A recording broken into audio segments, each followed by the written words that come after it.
Welcome back to Remote Life. My name is Han Talbot, also known as Han Meets World, and today we'll be chatting with Jen Ruiz. Based in Puerto Rico, Jen is a 5-time best-selling author on Amazon, TEDx speaker, and solo travel expert, helping travellers and digital entrepreneurs to work from anywhere while seeing the world. In this episode, we talk more about how Jen got started on her own remote life journey, the different ways of making money on the road, and how you can also take your first steps to going remote in 2022. So grab a coffee, a tea, or something stronger, and let's get started.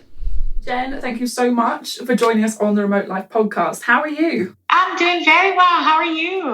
I'm doing good. Kind of just starting to readjust back to the days of the week again. First week of January and all the rest of it. Yes, I think we all know that feeling. Yeah. It's been such a weird kind of couple of weeks in general. But anyway, let's get straight on into it. So tell us a little bit about your story and a bit about your mission when you set out traveling. Sure. Well, I started off as an attorney. I actually was practicing law up until just a few years ago when I decided to go full-time as a travel blogger. But what really sparked my interest in travel was a 12 trips in 12 months challenge that I took the year before my 30th birthday because I wanted to send out my 20s in style, having spent so much time studying and doing, kind of the responsible thing. I wanted to do something a little irresponsible and a little bit just frivolous. And for me, to celebrate and to be young and crazy, including taking sick leave to go on hot air balloon rides at an international festival and to be on a live taping of The Chew at Epcot. So there were a lot of different experiences that I had that I definitely don't regret. And after that year, I wrote my first book on affordable flights. And that is what led me to actually transition into being a full-time travel blogger because I saw that I could make money online and I had that small proof of concept just in showing me that I would be able to make a transition. I was already teaching English online, so I had that kind of as an hourly salary and something to fall back on because I had been doing that in the mornings before going to work to fund all of my trips that year. But having that proof of concept with my own book that I self-published showed me that I could be this digital entrepreneur in addition to just kind of a remote employee, and it opened all new doors for me, and that's how I ended up where I am today. Amazing, and highly recommend going and checking out your books. I found them on Amazon, but people can find them on your website as well? Yes, you'll find the links on there to Amazon, and if there's anything else that you want to see, like I'm working on audiobooks now, so I'm always open to feedback in terms of new formats that people are interested in. Amazing. Are you still teaching English now? No. So I stopped teaching English, I would say maybe about a year into being a full-time travel blogger as I transitioned into other income streams. And I'm happy that that was the case because I actually believe that the company I worked for, VIP Kid, now is having some problems with their foreign tutors because of regulations in China saying that you can't have foreign tutors for local education or something of the sort. So I'm happy that I was able to transition out of that before that went away. And I think that that's kind of that false sense of security that people get with a steady paycheck. And I think I had that definitely with VIP Kid, even though I knew I was getting paid less than what I could potentially earn doing other things. I felt secure knowing that I had something I was doing regularly that was going to submit a regular paycheck. But in reality, there's no security there because now, look, that's not an opportunity I would have had available to me at this point in time. I would have had to find an alternative anyway. And I just think that it's actually better to diversify your income streams and to have lots of different eggs in your basket versus relying on that kind of one quote unquote steady paycheck that may leave or something may happen at any point in time to that. So it was really interesting to have that mindset shift and to see how that turned out. And I'm grateful that I was able to find other ways to monetize my online brand and presence to make up for the absence in that income with VIP Kid. Do you mind explaining this? That makes total sense. And I think that's like advice as old as time, right? Is to diversify your income. So if, even if pre-pandemic, that was such a huge piece of advice that everybody was talking about, but obviously now more than ever, it's so crucial. Would you mind just telling us, or just listing off what your multiple incomes are? Absolutely. So I completely agree with you. I think that it's a phrase that's very can be cliche, but really it's something that I didn't understand until I made the transition to full-time entrepreneur and saw that initially I had that craving, kind of you want to go back to what you know and the familiar. Mm-hmm. And so I had moments where I was so frustrated and I just wanted to be back at a regular paycheck and back at something that I wasn't kind of not knowing what was coming the next month and constantly having to pitch and be on the go. And so that's something that now I realize was a limited way of thinking. And I've learned from a lot of self-development books, a lot of money management books, that the way to get wealthy is by being your own boss in some way, by having investments, by having passive income streams, by having active income streams, by having different, companies that you found yourself or different business models that you are the head of. And that's really the way to amass money beyond just this amount that you're limited to every month in a paycheck. Even if you get a raise, it just doesn't make the kind of difference that having multiple income streams make. And that's something I realized when I started teaching online, because even if I had gotten a raise as an attorney, let's say a $5,000 or $10,000 raise, it wouldn't have come out to much more monthly. And with teaching online, I was able to make, an extra $2,000 a month or so in my spare time. And that was something that did come out to actually be substantial and help me travel more. So I was able to see the benefits of having multiple income streams. And so now, to answer your question, some of my income streams include self-publishing books, ads on my website, speaking engagements, at times webinars or consultations that I will hold myself. I have like online courses and different products that I offer. It's hard to always think of them off the top of my head. It's certainly varies. Because it's hard to keep track of all of them. But there's so many. And I would say, brand partnerships, that's a big one. And so that's, I would say, the main ones that I'm able to monetize. And I try to pick which ones are being the most lucrative. Like brand partnerships can be very lucrative, but they're also active, meaning that you have to put in a lot of time and hours into making that money.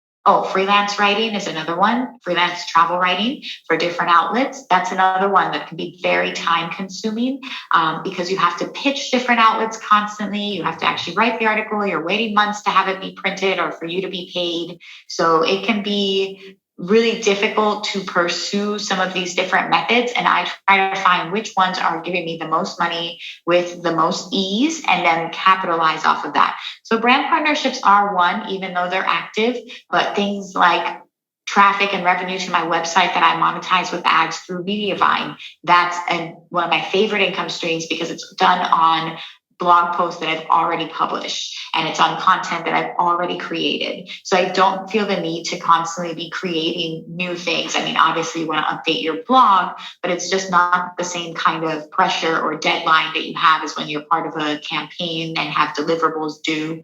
So it depends, I think, and it depends on the person and what you find works best for you. But I would try to identify which income stream you enjoy and then try to narrow it down more so that you're really focusing the bulk of your time on those that make you the most money.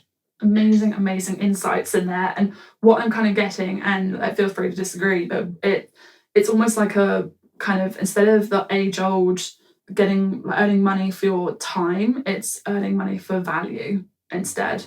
It's kind of an old switch up when you start going freelance and remote. Exactly. Absolutely. And that's why freelancers do such a good job, because they're able to, especially those that can kind of crank it out or outsource or just get it down to a science, how they produce content. If they build it up, they can have their own mini empire, digital empire with very little hands-on managing of it day to day required. So there's a lot of possibilities. And I think that when you don't take that leap, it's because you're scared that you won't be paid as a freelancer because you won't have enough value to provide. And that's a mental block that people really have to get over. People thinking that the market's already so saturated that there's no way to stand out, that it makes it difficult to find clients, that it makes it difficult to keep clients, that you have to offer your services highly discounted. All of these are a lot of mental blocks that keep people in that safety kind of security blanket of working for a salary, because they don't want to have to deal with them and they don't want to have to tackle those hurdles. And it can be really challenging to have to face all of that comes with being an entrepreneur. So it's not for everybody, but it can be really rewarding and it can provide you with more financial freedom and more, freedom with how you spend your time than anything else. And that's why I do advocate for freelancing, for starting your own online business, for being an entrepreneur of any sorts, for doing investments, for starting passive income streams as a side hustle. I think all of those are smart money moves and are moves that we should be exploring more of because none of us are getting any younger, We gotta start amassing our millions now. Very true that. But do you know what? That's something that seems to have come up a lot. And I found that I get asked that question, especially now, because I'm 3 years into my freelance journey. And while it was sort of something, having that kind of resilience and that tenacity was already something that I sort of had, having built that up from project management full time and doing communication strategy full time. So in a way, like I'm still nervous when I started, but I kind of already had this knowledge of I know what I'm like when I'm dealt with a challenge. Did you have something similar, or was that something that you kind of had to learn for yourself when you took the leap? No, I took a lot of comfort in my degree and in knowing that in worst case scenario, I had paid, $200,000 or so for a law degree that should afford me the opportunity to be gainfully employed at any point in time. Right. Most law firms, I would say 70% of them are just kind of turnover law firms that are constantly hiring and constantly having new people. And so maybe not the most desirable places to work, but easy to get employed there. So I think I knew and I had that sense of job security in knowing that I may not like the first job available, but I could certainly find a job available doing kind of mundane front work, paperwork, attorney stuff.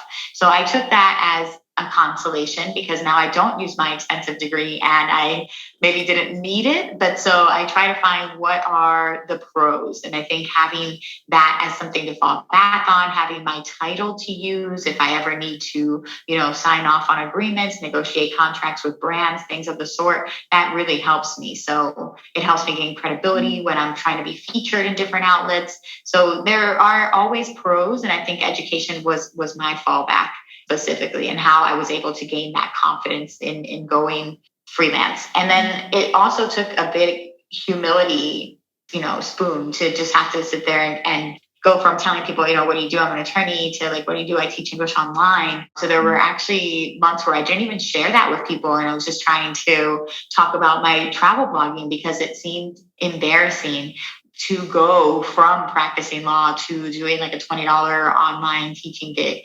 And so it was something, and I have a lot of respect for teachers and I have a lot of respect for people that do digital nomad jobs. And I understand how difficult it is. And really the kids are amazing. And my mom is a teacher. So I just think that it was something where I had so much prestige associated with being an attorney and being the first person in my family to be an attorney and to graduate from this, from law school and all of that, that it felt like just leaping into this field of the unknown digital world was a big, scary monster to tackle. And so I still dealt with it for a long time, even after seeing initial signs of success. My TED Talk I had by the end of that year that I turned full time, my first one, I've published, multiple books since then. I won an award with my first book, which was all encouraging things along the way that should have maybe kept me thinking like I'm on the right path. But I still found myself searching LinkedIn postings to be like, I don't know, should I apply to work at like NBC doing like copywriting for $30,000 a year or something ridiculous? And that I didn't want to do, but I would still, for some reason, just go. And old habits would, and old insecurities would always rear their head. So I would say it's until just recently where I've really begun embracing what I do, embracing the uncertainty that comes with it, feeling certain and living in more abundance rather than scarcity. So being certain that I'm going to have opportunities continue to come my way, that things are only going to get better. And that's taken a lot of internal practice and self-work that thankfully we've had a lot of downtime during the pandemics just devote to being your best self. So, oh yes. Sorry. Don't we all know it? It's kept me cheery, just to kind of listen to positive things, to tune out the gloomy news and to really work on, trying to change my mindset, trying to get out of my own way when it comes to making money, when it comes to taking my business to the next level, when it comes to dealing with competition. I think we, especially at this time and with the scarcity mindset and with the idea that there's so little to go around, and it can happen very often to freelancers who feel like they have to compete for a job. We see other people have wins, and then we automatically think, why not us? Instead of thinking, that's amazing that great for them and I'm next, that kind of mindset, and cheering on the people that you see do good things, because the more that you cheer something on, the more likely it is that it's going to come to you versus you sitting there and resenting other people for happiness. So these are all things that I think you have to work on as an entrepreneur if you're not going to lose your mind. Otherwise, you will let the insecurities and the constant comparison and the numbers game and how many followers do you have and how many views do you have and how much money did you get paid? Yeah, but also the people around you, I found as well, because that for me has, it's not that my wider community has necessarily changed. I found over the last 3 years for me, it's been about who is close to me, I guess. Like who is like, you know how they say like you are a product of the 5 people closest to you. I think that's something that's come up massively for me, especially in the last couple of years, because it's like if you've got, a core group of people who will hype you up no matter what. Like on your down days, they'll say, right, okay, I hear you, but let's go. I think that has made a massive difference to how I approach my work as well.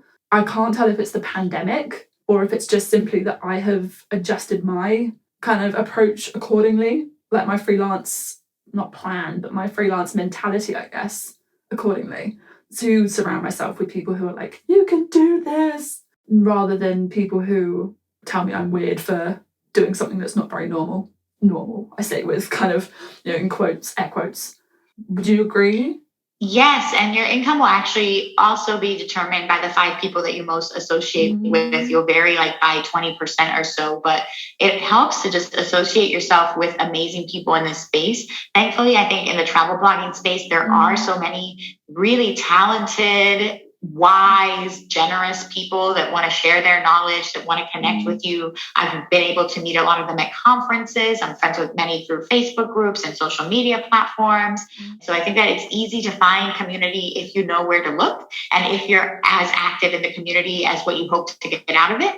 So I think that those are both really important things. I know a lot of people that are bloggers and have never been to a travel blogging conference, whereas I'll go to maybe 2 or 3 a year. So the first one can seem intimidating, but then the more you go to, it really is like catching up with old friends. And it's nice to have a community of people that you can chat with. I've had mastermind groups this past year of just other female bloggers that know what I'm doing. I've had here where I live, we have a lady bosses group that meets every month, and we have a book club, and all of these are amazing kind of CEO women, and we're reading books that are meant to challenge us. And so it absolutely helps to have a community and not do things alone, and more so now than ever. No, completely agree.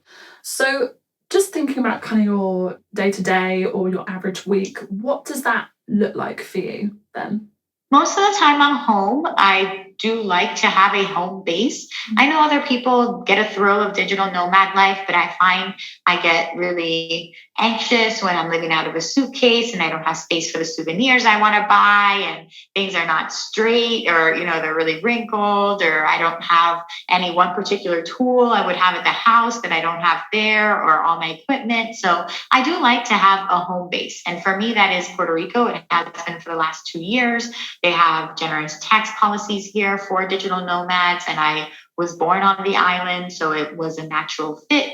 I really enjoy being here, even though it has its pros and cons, but I live in a community, as I mentioned, that has a lot of digital nomads and people that are doing e-commerce and courses and podcasts. And so all kinds of people here that are great to connect with. So that's where I'm based. And I think day to day, I would be here. I would be doing some kind of writing. I would wake up, I'd do self-development work, some kind of audiobook or podcast I'd listen to get my mindset right, do some kind of affirmation, set my goals for the day. Then from there, I would go work out. I would come back and have breakfast, and then I try to knock out my most pressing project right away when I have the most energy. So if that's writing an article that's due that day, if that's, writing a blog post, if that's reviewing something, if it's producing content, I would try to get that knocked out earlier. I would maybe have some meetings during the afternoon, possibly meeting with, an opportunity or a different PR person, any kind of meetings, podcast interviews. And then I would do a lot of social media heavy interaction at night, because I feel like that's when I would have more of a bandwidth for it and can kind of zone out and do that for hours mindlessly a little bit. And then from there, I try to set my goals for the next day, see what I didn't accomplish, see what really needs to be put at the top of that priority list. And that's my day to day. And then I have it interspersed with a lot of local trips, a lot of press trips, a lot of conferences. So I could be taking on a regular, situation, usually 2 to 4 trips a month. With the pandemic, it has slowed, but it started up again this last half of 2021. So I was able to take, I would say, at least a dozen trips during that time. And I expect to still be traveling pretty consistently in 2022. So that's what my routine consists of. Love it. Amazing. And you talked about affirmations. You also have been super on it, chatting about vision boards. And I saw today that you've just posted your 2022 one. Do you want to tell us a bit about that? But also what stuck out for me also is how you want to look after, kind of do more self-care and looking after your mind as well. So do you want to talk us through a little bit about that and what you're maybe like, not necessarily your solid plan, but kind of some things you'd like to aim for this year? Absolutely. I was actually new to vision boarding. The first time I did one was in the beginning of 2021, but it was because I was sitting there, I think, in the middle of the pandemic. And that's what pushed me to try all these new things, like dancing on TikTok in April of 2020, and trying the vision board. Because why not? I mean, the sky is falling. So what do we got to lose? And I also had just finished reading an audiobook listening to an audiobook by Jen Ruiz on where she mentioned that a vision board was like an arts and crafts project with the universe. And so I love arts and crafts. I love projects. I was a big nerd in school, and that really got my attention. So I decided to just go that day, get a board and do it. And I really put a lot of intention into the images that I cut out. It felt like I was finding images that were uniquely tailored to me and the things that I was looking for. And then I just put that all down on the board. And to my surprise, a good amount of them came true in a lot of surprising ways. From getting a literary agent to becoming part of the Point Sky Travel Advisory Panel, where I had a stipend to travel anywhere. And I had the words, travel anywhere literally on my board. So a lot of different really great things that came out of it. And so this year I figured, why not? If the woo-woo stuff works, why fix it if it's not broken? May as well keep it up. So I actually hear that you're supposed to kind of write down what happened and your gratitude on the old vision board, kind of seal that up, put it aside, and then get the new vision board ready. I did have it in a place where it was readily visible every day while I was working. I did think about the images a lot, and I would just stop and think about them and picture my life with these things that I wanted. And then they just started manifesting themselves in all different ways. A good amount of my board, I'd say like 70% of it came true. And I think the rest of it's on its way to coming true. And just maybe a year was a ambitious time. I had my boyfriend falling in love, the wedding and children all in 1 year. And I feel like that's a little rushed.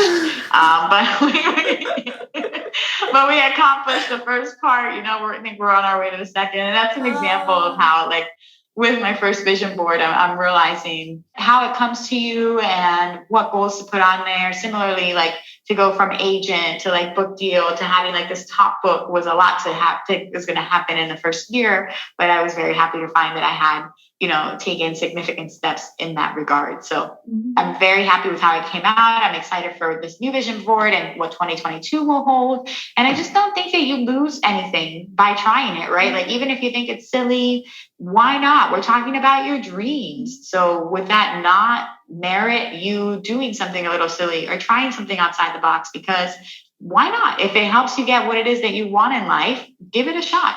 And so for me, mindset, visualization, affirmations, all of that has been really important.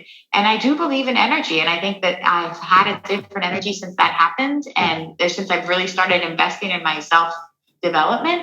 And I'm seeing more and more opportunities come to me without me having to fight for it so much, right? People want to recommend me to things when you're a pleasant person rather than when you're sitting there constantly wondering why it's not your turn. And these are really hard things to overcome because they're healings that we have, but a lot can happen and you kind of need to work on your self-development constantly if you're going to be a freelancer or an online business owner, because you're constantly going to have imposter syndrome and you're constantly going to feel like you made a mistake, or you should go back to the safety blanket of a steady salary. And you need to have that mindset of like, no, you're doing amazing. Your talents are like much needed and in demand and you are uniquely you. Like you need that. So or even just to unless keep you, on track. I feel like, especially with things like vision boards as well, or having, for me, I use Pinterest boards now because obviously I'm on the move so much, but it's just about keeping, and this is the project management nerdy side of me coming out, but when you're working on a project or you're trying to aim for something, you need something to kind of remind you of that, right? It's kind of like,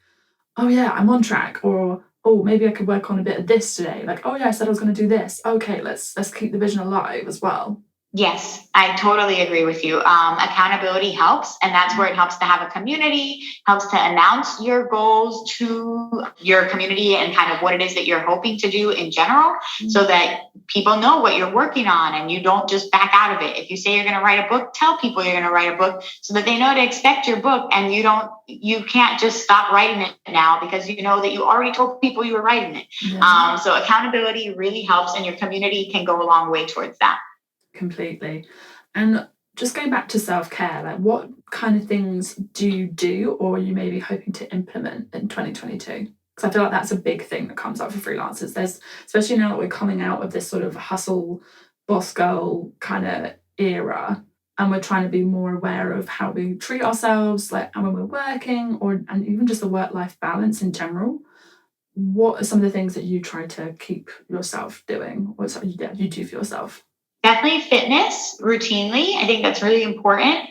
And treating myself to good foods. That's another thing. I've tried to upgrade the quality of the food I'm eating. So you don't necessarily have to go on these crazy diets, but I do advocate for getting the better version of what it is you're eating. So instead of getting these processed foods and these processed sugars, getting these kind of natural 100% honey versus like the extract or the other substances, or 100% maple sugar versus like the regular stuff that they give you. So it just helps to upgrade what it is that you're putting into your body, because ultimately that's your fuel. Fitness is really important because it's going to keep you sane and it's going to keep your posture good as somebody that's going to be hunched over for long periods of time over your computer. And in general, I would say relationships of some sort. So it's also important, like you said, to have a community of people that you can go to when things get rough, that you want to just vent and that you want to share or get insights from. I think that's really helpful, and it can make you feel like you're not alone. And that's where going to conferences, joining these Facebook groups, developing masterminds can make all the difference in terms of you actually enjoying being a freelancer, or you dreading doing it every day and just returning to a job that you didn't like, kind of deflected, thinking, oh, that didn't work out. Amazing. Just taking a couple steps back. Obviously, you kind of started your journey when you were 30. Is there anything that you would give, like any advice you would give 20-year-old Jen about taking this lifestyle?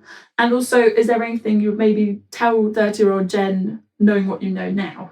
Sure. So the impetus for this journey was the year before my 30th birthday, but I had done some traveling beforehand. I'd spent a summer in Sydney, Australia by myself. That kind of sparked my love for solo travel. And I'd gone with my mom for 2 weeks after high school to Europe, that I ended up leading our trip versus going with the organized tour that she had booked, because I realized I could do the trip better than the organized tour. So both of the things I think prepped me for ultimately taking travel more seriously, and it sparked my interest in it overall. So I would say advice that I would give 30-year-old Jen, or I would say 20-year-old Jen, I would tell her to enjoy more and stop being so self-conscious. I think I've always been a perfectionist in so many ways. And so I think like I've never really taken all the bikini pictures because I thought I didn't look as attractive in the bikini. And then afterwards you realize that you will never be that skinny again in your life. And so you should have taken the picture. And so that's what I would tell her, like be less self-conscious, just take the picture, live in the moment, do the things, and don't worry so much about how you look to the world. And then beyond that, I would say to 30-year-old Jen, I would probably just tell her to get excited because the journey is going to have a lot of surprises. And I think that she was a lot more scared than excited going into this transition. So I would just tell her to anticipate it eagerly because there's lots of good things in store. I think that's a motto for life, really. Get excited. Get excited. I know that's what I can apply for myself. Get excited.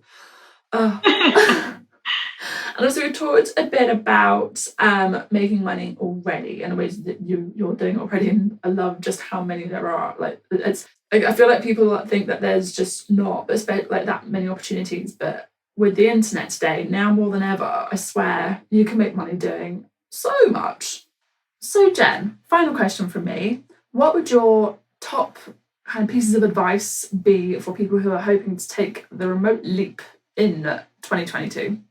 I would say first and foremost, work on your mindset, make sure that you feel ready to take the leap. And I think you can do that with so many small steps every day. Just reading books to help become more knowledgeable in your trade, listening to podcasts, finding other people that have done the leap so that you can better follow them and see what they're doing and be in their footsteps. I think that really helps you get ready to take the leap. I think once you do take the leap, it would help to have a community of people that you can rely on for when things get rough, because they will.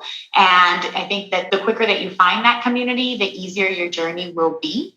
And beyond that, I would recommend that you persist, because nothing is ever an instant hit. Even though it looks like it, even though it may seem like an overnight success, all of these overnight successes have worked for years to get there. And it takes a little bit of time. It can take you less time if you network with the right people, if you invest in the right learning and the right tools, but it still takes time to grow a following. It takes time to get clients. It takes time to build your testimonials, your reputation. It takes time. And so I would recommend that you not get discouraged by the first couple of obstacles that you face and think that that's a sign that you're not meant to do it. It's just a sign that you're doing it right. You're meant, you're going to come across obstacles. It's a sign that you're growing. It's a sign that you're challenging yourself. So don't be easily deterred, and understand that everybody that's been successful has had to go through the same thing.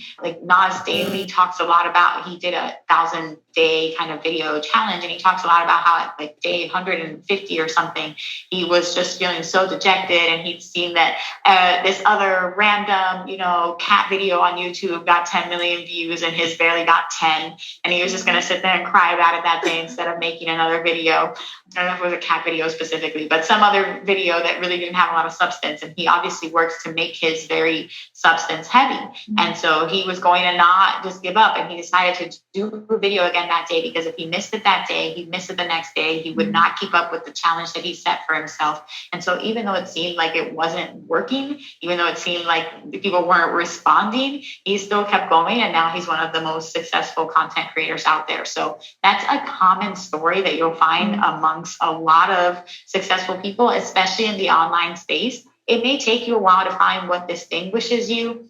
Even if you are an instant hit right off the bat, and like the guy that started asking about people who drive luxury cars on TikTok, what they do for a living, and like instantly went to like 5 million. The new money lawyer that just went, she's at like 7 million in her first 2 months on TikTok. And so there's a bunch of people that it seems like they have really rapid growth and success, but even they're going to be facing challenges you don't know about. They may have problems monetizing. They may have problems, building out staff or figuring out how to do things. It just takes time. So be kind to yourself and persist, and just know that just showing up is a big part of the battle in and of itself. And I wish you all luck on your journey. Beautiful. Love that. It's not if you make it, it's when you'll make it. Exactly. Right. Exactly. And understand that your definition of making it doesn't have to be like this arbitrary threshold of 1 million people. Like you'll find little ways that you're making it along the way with a really satisfied client or a really heartwarming testimonial or a lovely gift that somebody gives you that you didn't expect, but is so touching. There's lots of ways that you're going to be encouraged along the way if you're on the right path, and you're going to see that your work is appreciated. And it doesn't have to be just these arbitrary standards of awards or this many followers or anything like that. So I hope that you can find the joy and the rewards every day in your work, and that you continue trying to be a better version than you were the day before. Thank you so much for listening to this episode of The Remote Life. And thank you, Jen, for your awesome insights. You can find links to her website and socials below. Tag Jen at Jen on a Jet Plane and myself, Han, at Han Meets World, and let us know if you're taking the remote leap this year. You can also find the podcast on Instagram at The Remote Life Podcast. Thank you so much again for listening, and we can't wait to remote work with you again soon.